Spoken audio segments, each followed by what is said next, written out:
I'm out here with Doug Milholland today, and I'd like to ask him what he's doing out here today. I'm here to celebrate the United Nations decision to declare this day every year the day to commemorate the idea, to enliven the idea, to make it real, the idea that we need to abolish all nuclear weapons on the planet. As General Milley was painfully aware, President Trump had the ability to initiate a global nuclear war, and he was sending airplanes close to the Chinese defense establishments, forward bases, planes that were known to carry atomic missiles. So I think we're living on the edge of transformative change or annihilation.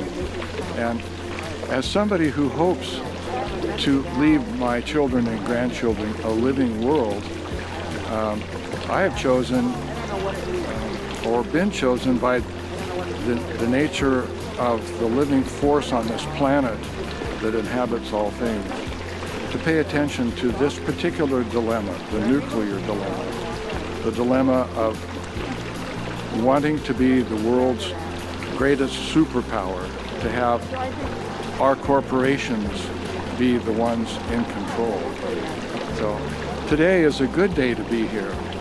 And my hope for the day is that people who feel some of the same desire for a peaceful future will be encouraged and perhaps will join me in resuscitating what had been a wonderful peace movement in Port Townsend, a movement that involved perhaps 1,000 people in this little town. So my goal today is to have conversations with people about the work that must be done if we are to survive, and specifically around the issue of nuclear weaponry. That isn't to say there aren't other very pressing issues, and there are other discussions that are necessary, but I'm trying to find a path, and I cannot walk it alone effectively. I must find a community of people that carry the same general awareness that if we are to be decent compost for those that come after us, we must act and be prepared to speak out, not just remain silent and alienated and afraid. Somehow coming together, I think we can find encouragement, the courage to stand together and to resonate. You guys aren't anti-vaxxers, are you? No, that's not us. That's not why we're here. Yeah. So.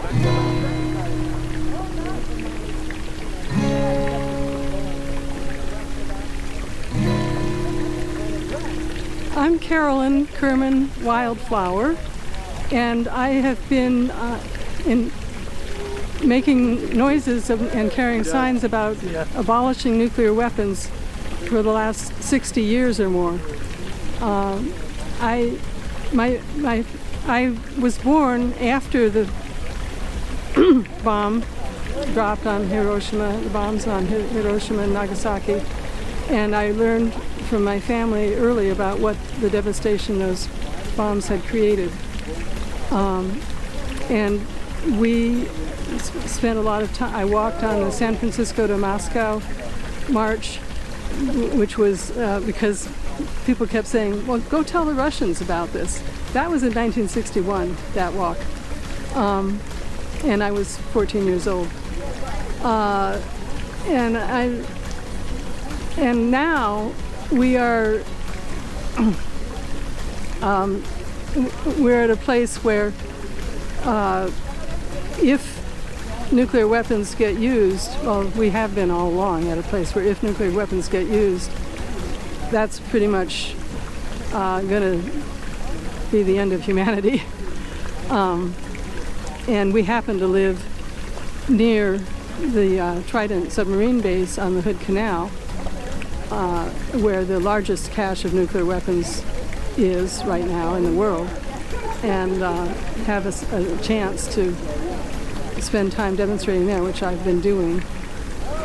So this week, on Tuesday was International Peace Day, and today is the International Day for the complete elimination of nuclear weapons.